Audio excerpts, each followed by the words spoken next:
Hoje é forçoso que eu venha reconhecer um erro de avaliação que nós cometemos durante algumas semanas em denúncias que fizemos aqui desta tribuna do Senado. Nós dizíamos aqui que, se consumado o golpe contra a presidenta Dilma, Eduardo Cunha, o presidente afastado da Câmara dos Deputados, a quem o Procurador-Geral da República classifica como delinquente, ocuparia o posto equivalente ao de vice-presidente do Brasil. Erramos. De fato, Eduardo Cunha, afastado do mandato de deputado e da presidência da Casa pelo Supremo Tribunal Federal, é quem está mandando no Brasil. Ele é o verdadeiro presidente interino do país, que continua dando as cartas, mesmo suspenso, manietando o golpista Michel Temer, que não passa de um títere em suas mãos. Esse chantagista tentou extorquir o PT e a presidenta Dilma, exigindo que nós livrássemos sua cara no Conselho de Ética da Câmara dos Deputados. Como nos recusamos a aceitar esse tipo de manobra vil e sem esconder o seu ódio e o seu sentimento de vingança, ele anunciou, no mesmo dia em que dissemos não à sua barganha, que estava aceitando o pedido de impeachment da presidenta Dilma. Daí, nós sempre temos dito que esse processo que resultou no afastamento da presidenta pelo Senado estava maculado desde o início. Era irremediavelmente viciado, fruto de uma clara vendetta desse facínora Eduardo Cunha, com o qual jamais aceitamos negociar, ao contrário do PSDB, do DEM e do próprio presidente interino sem voto, Michel Temer, que o utilizaram como um idiota funcional para a consecução dos seus objetivos de derrubar Dilma do cargo. Só que aqueles que o consideraram um idiota funcional, que depois de usado poderia ser descartado como lixo, agora observam o poder descomunal que ele exerce sobre esse governo ilegítimo que tomou o Palácio do Planalto.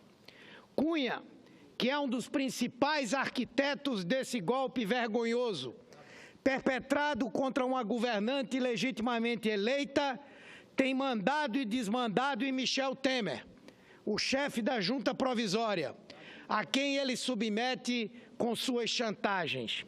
Afinal, Temer não estaria hoje, sem votos e sem legitimidade, sentado na cadeira em que Dilma chegou pelo voto, se não fosse pelas mãos sujas de Eduardo Cunha, que operou a matula de parlamentares sob suas ordens para fazer avançar o golpe na Câmara.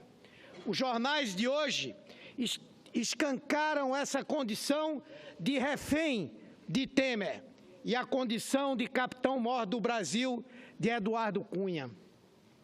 Ainda que proibido de pisar nas dependências da Câmara, esse sujeito pérfido organizou um centrão naquela casa que congrega cerca de 350 deputados de 13 partidos para meter pressão sobre esse governo atrapalhado, fraco e perdido.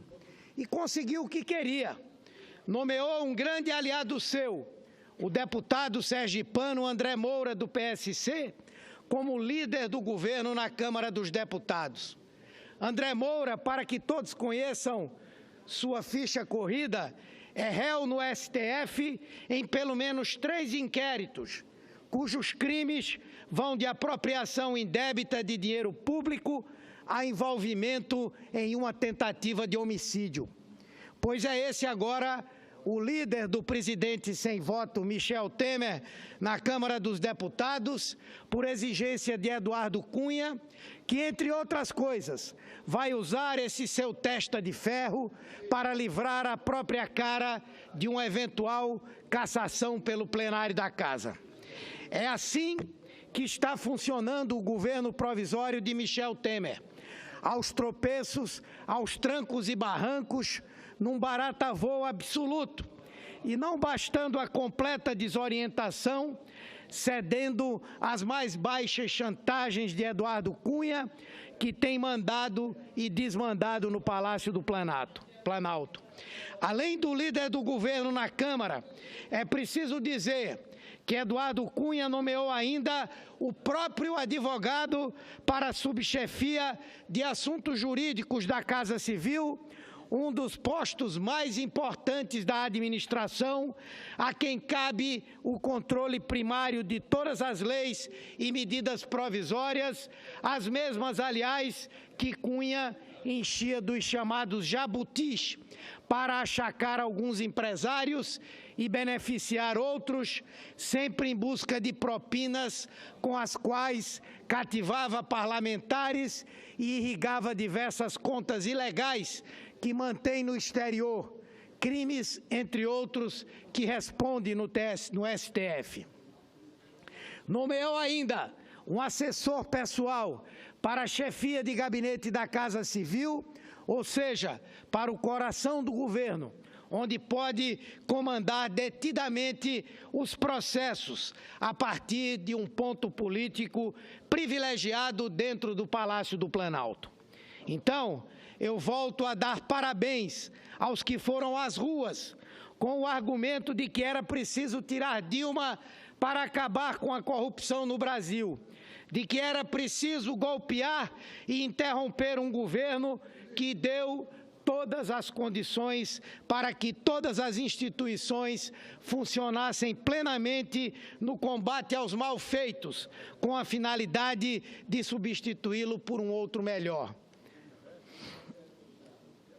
Está aí o que essas pessoas colocaram de melhor no comando do país. Eduardo Cunha, de ventríloco, e Michel Temer, o presidente sem voto, de marionete. Que bela troca, caros golpistas. Está aí o governo que vossas senhorias deram ao Brasil, tão limpo quanto a consciência de quem foi lutar por essa bandeira. As portas do governo federal foram abertas ao que há de mais temerário no país. O golpe dado em Dilma colocou Eduardo Cunha como a grande eminência parda do Brasil, que manda no presidente provisório, ilegítimo e sem voto. Senador Humberto Costa, me permite? Pois não, com o maior prazer. Senador Humberto Costa, eu confesso a Vossa Excelência que, claro, esperava que os senhores líderes do PT e integrantes da bancada continuassem a fazer críticas ao novo governo, continuassem a fazer críticas ao processo do impeachment. O que eu não contava era que um líder como Vossa Excelência ficasse marcando passo, eu diria assim, ficasse realmente preso a uma linguagem, a uma oratória, preso a uma situação, a uma realidade, a um passado. Vossa Excelência deveria encarar, se me permite, o futuro do país, a contribuição que o PT pode dar, eu posso estar sendo ingênuo, o PT pode dar para o futuro desse país, do ponto de vista das reformas, aguardar, porque o governo não tomou ainda as medidas, aguardar as medidas do governo. Bem, eu não estou querendo tutelar o discurso de um senador como o senador Humberto Costa, longe de mim. Eu estou dizendo da minha expectativa com relação ao discurso que Vossa Excelência poderia estar pronunciando. Agradeço a parte de Vossa Excelência, vou ouvir a parte do senador Randolfo Rodrigues e depois comentarei as colocações de Vossa Excelência. Senador Humberto Costa, só para avisar o plenário que não cabe a parte em pronunciamento de liderança. Presidente, isso é a lei mais desrespeitada aqui nesse Senado Federal. Portanto, não vai ser no meu discurso plenário decidir, para mim, Vossa Excelência vai querer colocar ordem. Porque a senadora Lúcia Vânia e o senador Assis estão aguardando, mas com a concordância dos dois. Eu não serei mal educado e não conceder o apoio. Serei breve, senhor presidente. Senador Humberto, só para destacar o seguinte, a questão é que, por pior que fosse nossa expectativa em relação ao começo do governo interino, não imaginávamos que ia ser tão desgraçada o começo. Veja, as notícias de hoje é que ele indica alguém da cozinha de Eduardo Cunha para ser líder do governo na Câmara dos Deputados. Antes, acabou com a Controladoria Geral da União, senador Regufe, que é o órgão mais importante órgão do Estado brasileiro de combate à corrupção. O novo nome que quer dar, inclusive, é sugestivo: Ministério do Tráfico, Transparência, Controle e alguma outra coisa. Não fosse somente isso, hoje os artistas, produtores culturais em todo o país estão ocupando as instalações da Funarte e do MINC. Extinguiu o Ministério da Cultura. As medidas que anuncia são medidas recessivas e medidas claramente de aumentar o arroxo sobre os trabalhadores. O ministro da Saúde, anteontem, dá uma declaração de que o SUS não é direito absoluto. Veja que o ministro da Saúde é alçado à pasta, é eleito deputado federal com financiamento de planos de saúde privados. Não bastasse tudo isso, até a própria marca do governo exclui 5 estados da federação, inclusive o meu. É uma marca do período da ditadura. Sem contar em ter iniciado o governo sem nenhum representante negro, sem nenhuma mulher na equipe da composição inicial do governo. Ou seja, não é só a forma ofensiva que ascende ao poder. São as primeiras medidas. As primeiras medidas é um retrocesso civilizatório e institucional no Brasil. Nós estamos retornando a uma condição anterior à condição de 1988. Então, isto, com certeza, não vai passar nesse plenário sem a nossa resistência e sem o nosso combate. Senador Randolfo, eu incorporo integralmente o discurso de Vossa Excelência, ou a parte de Vossa Excelência, ao meu pronunciamento e respondo em poucas palavras ao meu nobre amigo, senador Garibaldi Alves, no sentido de colocar que não estou falando de passado, eu estou falando de presente. E falando de presente exatamente porque nós temos condição de reescrever o nosso futuro. Nós temos que mostrar o que esse governo representa para que daqui a 4, 5, 6 meses possamos devolver o senhor presidente sem voto, Michel Temer, ao Palácio do Jaburu e ali ele permanecer na condição de vice de onde não deveria nunca ter saído.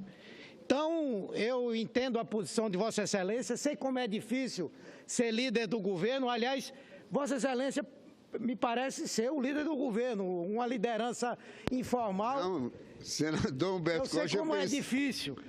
Eu sei como é difícil. Eu não estou fazendo isso na condição de líder nenhum. Não, eu sei disso. É porque me estranha que tanta gente que falava aqui contra Dilma fazia uma fila para ocupar a tribuna e bater.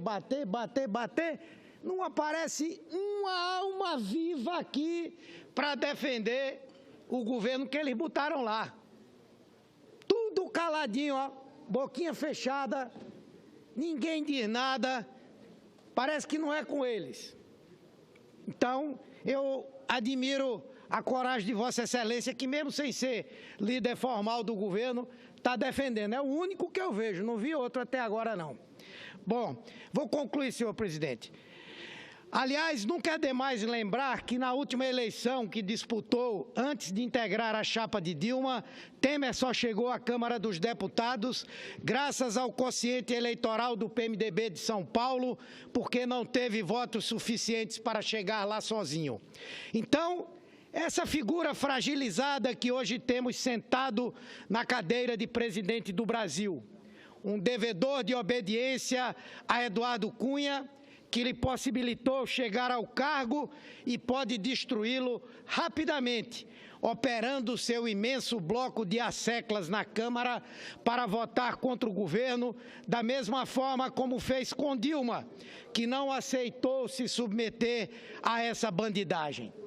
Temos um presidente interino fraco, que participa do jogo sujo de alguém que o Ministério Público Federal considera um delinquente. E há 6 dias consecutivos tem sobressaltado o Brasil com uma série de atos escandalosos, misóginos, racistas e absolutamente orientados contra as políticas sociais exitosas dos últimos anos. Nós avisamos aqui reiteradamente que iam destruir o Minha Casa Minha Vida, e já começaram, que iam esfacelar o Bolsa Família, e já estão esfacelando, que iam acabar com o SUS, e já estão prometendo, e que iam agir contra a cultura e os movimentos sociais, e tudo isso já está em marcha. A única coisa, vou concluir, que eles têm ampliado desde que chegaram ao Planalto é o espaço para desmantelar os órgãos de controle, agir contra o Ministério Público Federal e dotar de todo o poder uma criatura nefasta como Eduardo Cunha. Foi para isso que tiraram Dilma. Espero que agora isso fique mais claro para todos os que foram às ruas pedir a derrubada de um governo democraticamente eleito. Reflitam detidamente sobre o que fizeram. Porque, como diria Brecht, não há pior analfabeto do que o analfabeto político. Muito obrigado a todos e a todas.